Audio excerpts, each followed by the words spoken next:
ഹരി ഓം. ഹരി ഓം. ശ്രീ ഗുരുഭ്യോ നമഃ. എല്ലാവർക്കും എൻ്റെ പ്രാർത്ഥനയും ആശീർവാദവും. നമ്മളെല്ലാവരും ആനന്ദഭരിതരായിട്ട് കണ്ട് രസിക്കുകയും അനുഭവിക്കുകയും ചെയ്യുന്ന ഒരു മഹാകുംഭമേള. നമ്മളെല്ലാവരും കാശിയും നാസിക്കും ഹരിദ്വാറും ഉജ്ജയിനും ഒക്കെ പോകേണ്ട യാത്രയെ നമ്മുടെ നാട്ടില് നമ്മളിതെല്ലാം അനുഭവിച്ചു. എല്ലാവർക്കും അതിൻ്റെ അനുഗ്രഹം കിട്ടി. അപ്പോൾ നമ്മുടെ മഹാമണ്ഡലേശ്വർ ആനന്ദഭാരതി സ്വാമികളും അതുപോലെ സ്വാമിനി അവന്തിക മാതാജിയും മറ്റുള്ള എല്ലാ സാധുക്കളും ചേർന്ന് മാത്രം ചെറുതായിട്ട് ഒന്ന് നടത്തിക്കളയാം എന്ന് വിചാരിച്ചത് ഇന്ന് ലോകപ്രസിദ്ധിയായി. നിങ്ങളെല്ലാവരുമാണ് അതിൻ്റെ കാരണം. അപ്പോൾ ഒത്തുപിടിച്ചാൽ മലയും പോരും, അല്ലേ?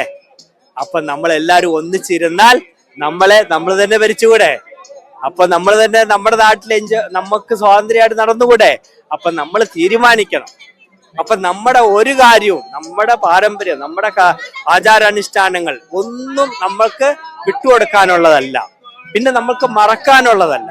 ഇന്ന് പലരും മറന്നുപോവാ. ഞാൻ ആരാണെന്ന് മറന്ന് വേറെ എവിടെയോ പോയി ഇരുന്നിട്ട് തിരിഞ്ഞിങ്ങോട്ട് സംസാരിക്കുക. അതൊക്കെ മാറ്റം നമ്മൾ കൊണ്ടുവന്നിരിക്കുന്നതായിട്ട് എനിക്ക് വിശ്വാസം വരുന്നു. നമ്മളെല്ലാവരും ഓർക്കേണ്ട ഒരു കാര്യമുണ്ട്. ആരാണ് നാം? ഏതിൽ ജനിച്ചോ അതിൽ തന്നെ മരിക്കാം. അപ്പൊ നമ്മളെല്ലാവരും ജനിച്ചത് ഒരു പാരമ്പര്യമായ അനുഷ്ഠാനമായ ഈ ഭാരതദേശത്തിൽ. അതുകൊണ്ട് നമ്മൾ എന്നും ഭാരതീയനായിട്ട് ജീവിക്കുക. പല ഭാഷകൾ സംസാരിക്കുന്നുണ്ടെങ്കിൽ നമ്മളെ ഭാരതീയനാണ്.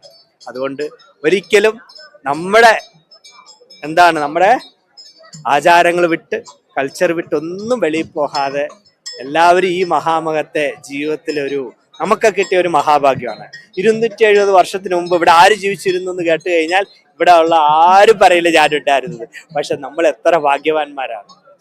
നമ്മൾ ജീവിച്ചിരിക്കുമ്പോൾ നമുക്ക് കാണുക ഇവിടെ ഇങ്ങനെ ഒരു മഹാ ഉത്സവം, ഒരു മഹാകുംഭമേള നമ്മൾ കണ്ടതില് ഈശ്വരൻ നമ്മളെ പരിപൂർണമായിട്ട് അനുഗ്രഹിച്ചിരിക്കുന്നു.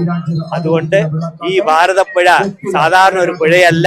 തിരുമൂർത്തി മലയിൽ നിന്ന്, തിരുമൂർത്തി എന്ന് പറഞ്ഞാൽ ബ്രഹ്മ വിഷ്ണു മഹേശ്വരൻ എന്നറിയപ്പെടുന്ന തിരുമൂർത്തി മലയിൽ നിന്ന് ആരംഭിച്ച് നമ്മുടെ ഭാരതപ്പുഴയായിട്ട് മാറി നമ്മുടെ അറബിക്കടലിൽ പോയി ചേരുന്ന ഈ നിളാനദി ഭാരത പുഴയെ നമ്മൾ അമ്മയായിട്ട് കണ്ട് എല്ലാവരും അതിനെ എന്നും വഴിപാടായിട്ട് കൊണ്ടുപോകണം.